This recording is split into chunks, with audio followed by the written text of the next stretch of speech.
नमस्कार साथियों, कैसे हैं आप सब। आप सब क्लास 10 का साइंस पार्ट है जिसमें हम लोग पढ़ा रहे हैं बायोलॉजी का पहला लेक्चर हमने कल पढ़ाया था। अगर नहीं देखे हैं तो डिस्क्रिप्शन बॉक्स में लिंक है, वहां से जा के दे सकते हैं। हमने पहले चैप्टर लाइफ प्रोसेस का इंट्रोडक्शन बताया था।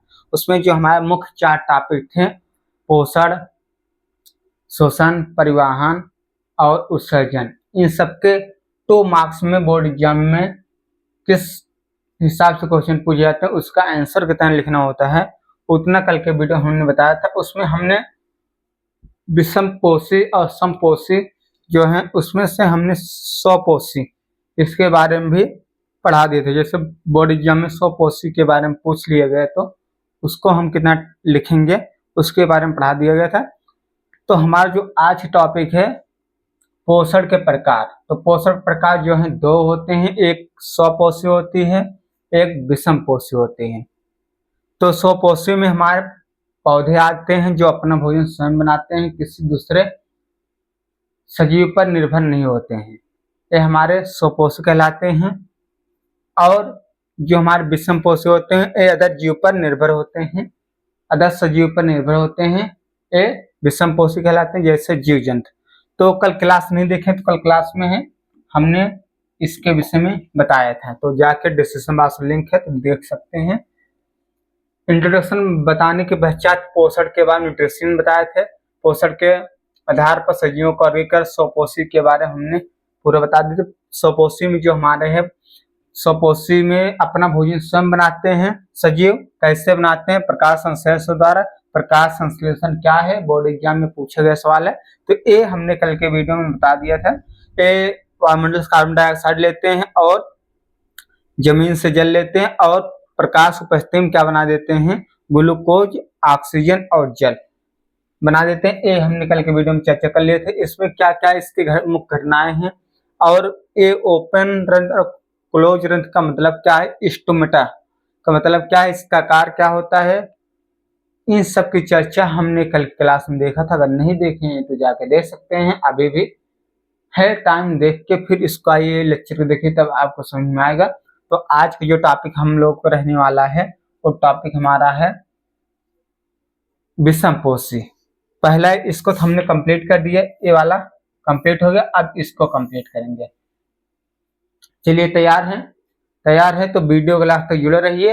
अभी तक अगर अपने दोस्तों के पास शेयर नहीं किए हैं तो शेयर कर दीजिए ताकि और भी बोर्ड एग्जाम 2027 दे सके। इसका जो बायोलॉजी का एवरेज है हमारे बोर्ड एग्जाम में 25 मार्क्स का होता है, जिसमें से 7 मार्क्स ऑब्जेक्टिव होते हैं और 18 मार्क्स से हमारे थ्योरी होते हैं। तो चलिए बढ़ते हैं विषमपोषी हेटेरोट्रोफिक न्यूट्रिशन। तो हम इसको पढ़ेंगे विषमपोषी के बारे में। स्वपोषी, विषमपोषी। ऑटोट्रोपिक हमने पढ़ चुके हैं, अब पढ़ेंगे हेटेरोट्रोपिक। तो हमारा है विषमपोषी।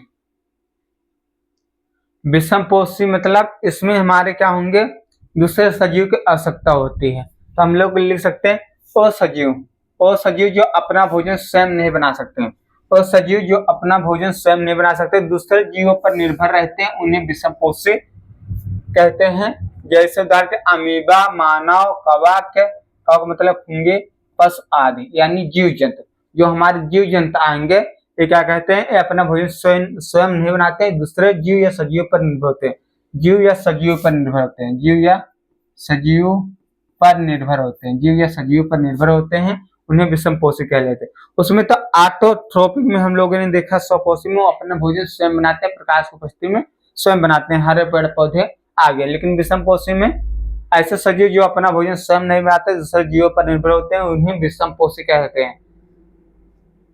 जैसे उदाहरण अमीबा, मानव, कवक, पशु। इतना लिख देंगे। इतना लिखने के बाद जीवों में पोषण के उदाहरण। अब आते हैं जीवों में पोषण के उदाहरण कैसे। पौधों में तो एक ही प्रकाश संश्लेषण द्वारा अपना भोजन बना लेते हैं, प्रकाश संश्लेषण द्वारा ग्लूकोज अपना बना लेते हैं और ऑक्सीजन मुक्त कर देते हैं। लेकिन यहाँ अगर विषमपोषी है तो क्या करेंगे, दूसरे जीवों पर निर्भर होंगे। किस प्रकार निर्भर होंगे उसको हम देखेंगे जीवों में पोषण के उदाहरण। पहले देखें अमीबा में पोषण, न्यूट्रिशन इन अमीबा। तो इसमें क्या होता है, इनका पोषण कैसे होता है। तो पहले अमीबा में देख लेंगे, किसमें देखेंगे, अमीबा। तो अमीबा क्या, एक कोश की जीव होता है। अमीबा क्या है, एक कोश की जीव होता है, सिंगल सेल्ड जीव होता है।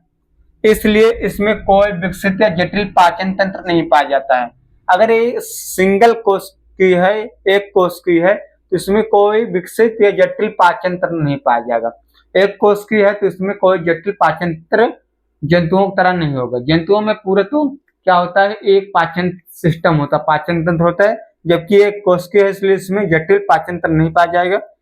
यह अपना भोजन निम्नलिखित चरणों में पूरा करता है। यह अपना भोजन निम्नलिखित चरणों में पूरा करता है। पहले अंतर्ग्रहण। अंतर्ग्रहण क्या है, इंजेक्शन में क्या करेगा, जब कोई खाद का अमीबा के संपर्क में आता है तो वह अपनी कोशिका सतह से अस्थायी उंगली जैसे प्रवर्ध, जिन्हें पांद्य या कूटपाद कहते हैं, बाहर निकलता है और भोजन को घेर लेते हैं। तो यानी जो अमीबा है, ये क्या है, अमीबा है। अगर इसके पास कोई आहार कण आएगा, पार्टिकल आएगा, आहार कण क्या करेगा, अपने कूटपाद से इस भोजन के चारों तरफ से घेर लेगा और आहार का फिर पाचन करेगा, अपाच्य निष्कासन करेगा। तो अमीबा में पोषण की क्रिया कार्मिक क्रम, तो पहले इसके जो कण होंगे इसके पास आएंगे, जो अगर ये इसके कोई आहार कण इसके पास आएगा तो अपने क्या करे, कूटपाद द्वारा घेर लेगा, उसके बाद फिर इसका पाचन करेगा, फिर हमारा क्या हो जाएगा, अपाच्य निष्कासन कर देगा।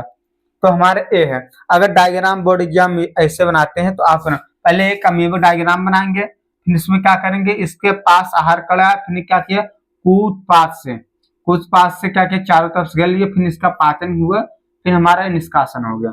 तो इतना लिखते हैं अमीबा का पहला प्रोसेस कंप्लीट।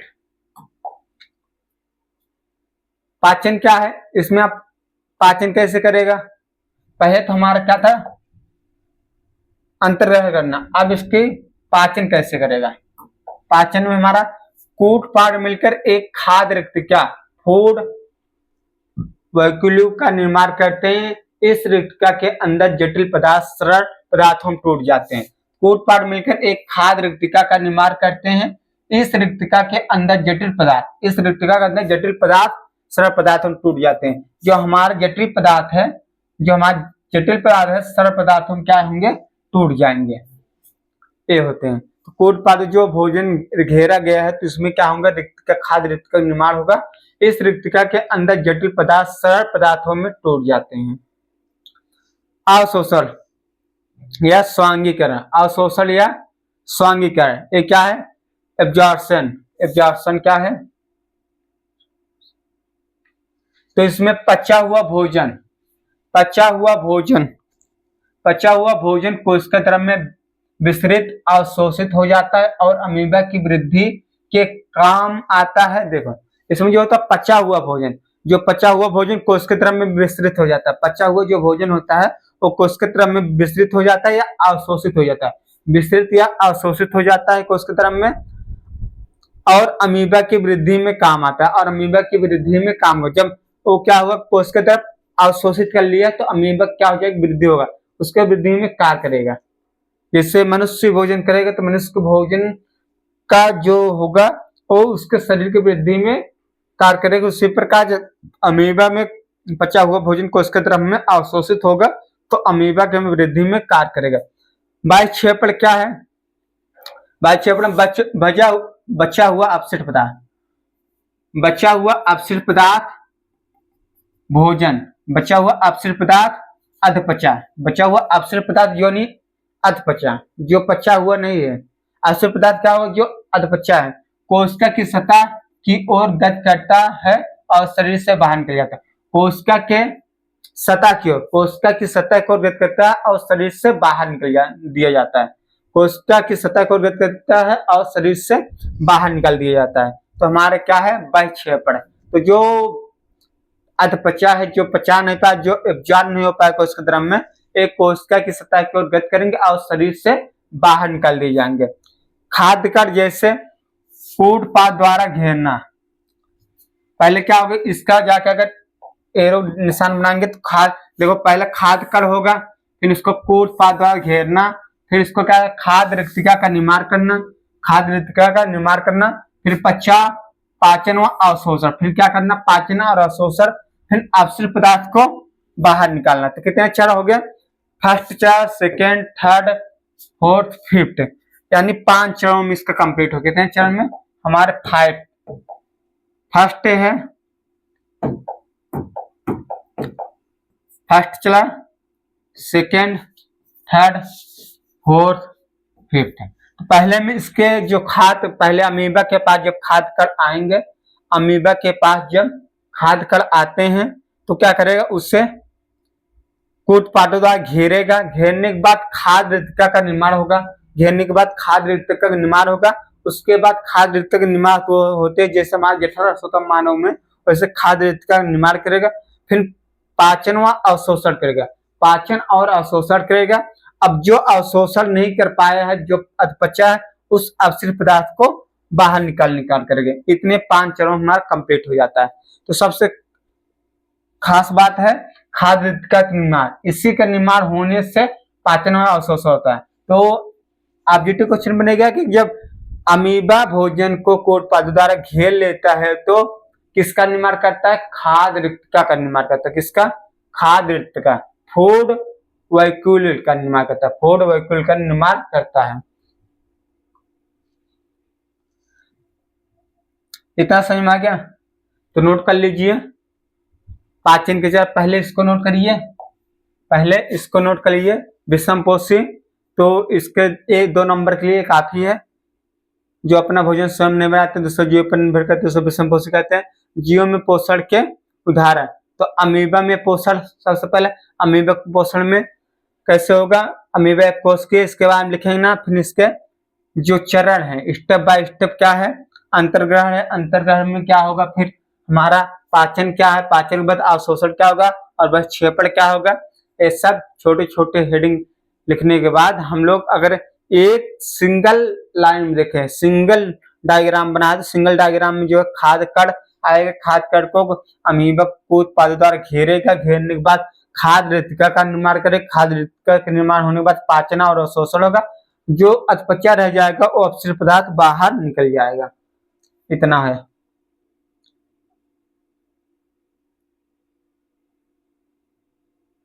नोट कर लीजिए।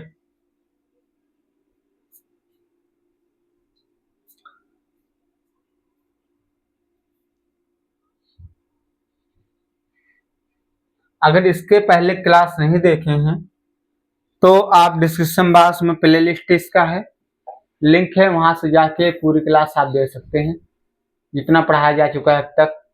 पहला लेक्चर है, उसमें हमारा जो प्रक्रम लाइफ प्रोसेस क्या है, लाइफ प्रोसेस के कुल कितने चरण हैं, वह प्रक्रम क्या है, पोषण है, शोषण है, परिवहन, उत्सर्जन है, पाचन है, इसके बारे में बताया गया। फिर हमारा इसके डायग्राम, फिर पोषण क्या है, पोषण के बारे में अभी पोषण ही हम लोग पढ़ रहे हैं, क्या पढ़ रहे हैं, पोषण ही पढ़ रहे हैं। पोषण में हमने पढ़ा स्वपोषी पोषण, कल ही पढ़ लिया था, आज पढ़ रहे हैं विषमपोषी। विषमपोषी में हमने अमीबा के पोषण के बारे में देखा। अब हम बात करेंगे मानव में पाचन तंत्र, किसकी बात करेंगे, मानव में पाचन तंत्र, किसकी बात करेंगे, मानव में पाचन तंत्र। चलिए, मानव में पाचन तंत्र की एक लंबी श्रृंखला होती है, जिसमें हमारा मुख गुहा होता है, ग्रास नली होता है, छोटी आंत होती है, बड़ी आंत होती है, यकृत होती है। ये सब बड़े से प्रक्रम है, इन सब के बीच ये हमारा क्या है, मानव पाचन तंत्र के पूरे सिस्टम है, जिसमें हमारे क्या क्या आ जाते हैं, मुख, ग्रासनी, ग्रास नली, छोटी आंत, बड़ी आंत तथा यकृत, ये सब इसके भाग होते हैं। हम इन सब की चर्चा करेंगे। चलिए, अब पढ़ने चले मानव में पाचन तंत्र। मानव में पाचन तंत्र, मानव में पाचन तंत्र क्या है, मानव में खाए गए जटिल खाद्य पदार्थ, human digestive system, human digestive system, digestion system में मानव में खाए गए जटिल खाद्य पदार्थों को शरीर द्वारा अवशोषण के योग्य सरल पदार्थों में बदलना पाचन कहलाता है।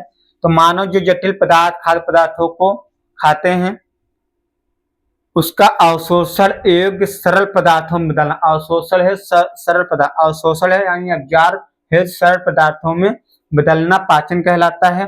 मानव में यह क्रिया एक लंबी नली में होती है जिसे आहार नाल कहते हैं। मानव की यह क्रिया एक लंबी नली में होती है जिसे आहार नाल कहते हैं, जिसे आहार नाल कहते हैं। एलिमेंट्री कैनल, एलिमेंट्री कैनल कहते हैं। इस एलिमेंट्री कैनल की लंबाई जो होती है, लेंथ होती है लगभग 8 या 9 मीटर या 9-10 मीटर, 8 से 10 मीटर होती है। क्या कितना होता है? 8 से 10 मीटर होती है, 8 से 10 मीटर होती है। तो हम लोग कह सकते हैं 9 मीटर होती है। तो 9 मीटर यानी 30 फीट के बराबर होगा। किसके? 30 फीट के बराबर होगा। तो मानव में आहार नाल सिस्टम कितने बड़ी होती है? 30 फीट के बराबर होते हैं। कितने फीट के? 30 फीट के बराबर होते हैं। ये हमारे 30 फीट के बराबर होते हैं, 30 फीट के बराबर होते हैं। उसके नीचे लिख सकते हो आहार नाल की लंबाई। आहार नाल की लंबाई मुख से लेकर गुदा तक यह लगभग 9 मीटर लंबी कुंडलित नली होती है। मुख से लेकर गुदा तक, मुख द्वार से लेकर गुदा द्वार तक यह लगभग 9 मीटर कुंडलित नली होती है। मुख से लेकर, मुख द्वार से लेकर गुदा द्वार तक यह लगभग 9 मीटर कुंडलित नली होती है। तो 9 मीटर 30 फीट को होती है। तो नीचे लिख सकते हैं, नीचे लिखना हो तो आप लोग लिखिए। इतना लिखने के बाद हम लोग लिख सकते हैं मानव पाचन तंत्र इतना लिखेंगे। अब लिखेंगे हेडिंग आहार नाल की लंबाई। तो आहार नाल की लंबाई हम लोग क्या लिखेंगे? मुख से लेकर गुदा तक यह लगभग 9 मीटर कुंडलित नली होती है। 9 मीटर कुंडलित नली होती है।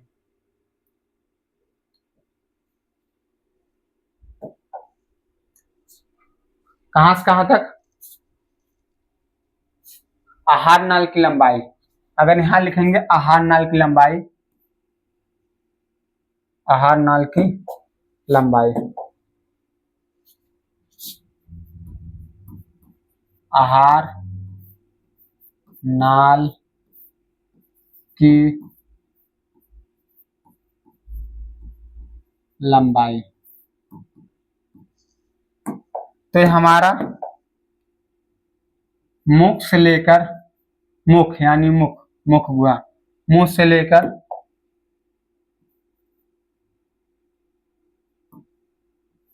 मुंह से लेकर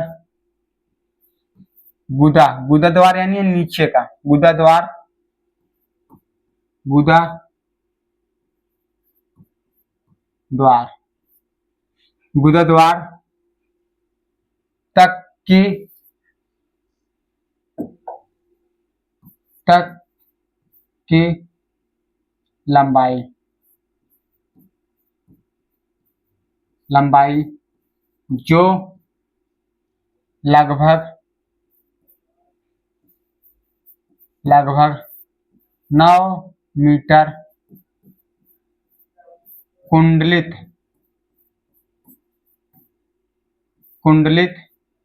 नली होती है, नली होती है, जिसे आहार नाल कहते हैं। इसमें निम्नलिखित भाग आएंगे। इसमें क्या होंगे? निम्नलिखित भाग होंगे। आहार नाल के प्रमुख भाग जो क्या क्या होंगे? मुख होगा यानी मुख गुहा होगा, ग्रासनी या ग्रासनली होगा, अमाशय होगा, छोटी आंत, बड़ी आंत, मलाशय और गुदा द्वार। इतने भाग होते हैं। तो हमारे कितने हैं? 9 मीटर है। कितना है? 9 मीटर। 9 मीटर यानी 9 मीटर यानी 30 फीट। कितना? 30 फीट बड़ी होती है हमारी आहार नाल, आहार नाल। तो आहार नाल का प्रमुख भाग जो है क्या है? माउथ यानी मुख गुहा, ग्रासनी या ग्रासनली, अमाशय, छोटी आंत, बड़ी आंत, मलाशय यानी रेक्टम और गुदा द्वार, अनुस। ये हमारे इसके मुख्य भाग हैं। जैसे हमारा ये डायग्राम आपको जब मानव पाचन तंत्र पूछा जाएगा ह्यूमन डाइजेशन सिस्टम पूछा जाएगा, उसमें आपको ये डायग्राम बनाना पड़ेगा, ये बोर्ड एग्जाम में बनाना पड़ेगा, आपको बनाना पड़ेगा। तो ये डायग्राम आपको बनाना पड़ेगा, तभी आपको फुल मार्क्स जो 6 नंबर का होंगे तभी आपको मिल सकता है, तभी आपके मिलेंगे।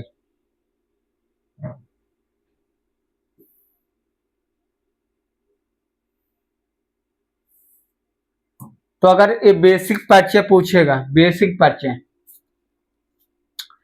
परिचय पूछेगा तो आप लोग कितना लिखेंगे? मानव में पाचन तंत्र पूछा जाएगा तो इतना लिखेंगे, ये लिखेंगे मानव में खाए गए जटिल खाद्य पदार्थों को शरीर द्वारा अवशोषण के योग्य सरल पदार्थों में बदलना पाचन कहलाता है। मानव में यह क्रिया एक लंबी नली में होती है जिसे आहार नल कहते हैं। इस आहार नल की लंबाई लगभग 8 से 10 मीटर या 9 मीटर के बराबर होता है। मुख से लेकर गुदद्वार तक कुंडली संरचना होती है जिसकी लंबाई 9 मीटर होती है, जिसे आहार नल कहते हैं।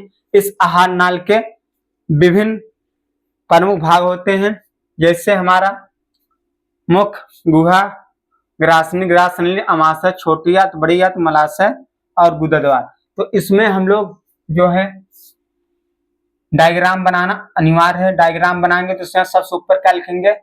मुख गुहा यानी जीवा इसमें है, और लिखेंगे ग्रासिका, ये हमारी ग्रासिका है। ये डायफ्राम यानी डायफ्राम है जैसे फेफड़े में होता है, और ये यकृत द्वारा पित्त का अवसार करता है। यकृत यानी लीवर, पित्त नली लीवर के पास ही है।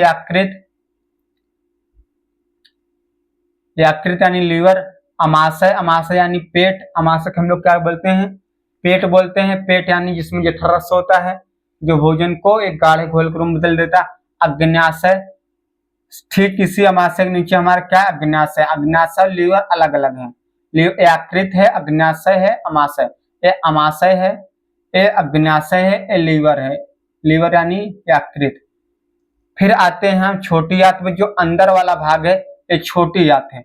छोटी आंत की लंबाई कितना होती है? 6 मीटर यानी 20 फीट। यानी हमारा ये अकेले ही पूरे आहार नाल का 67% भाग किसका होता है? 67% भाग होता है छोटी आंत का, यानी 20 फीट 6 मीटर।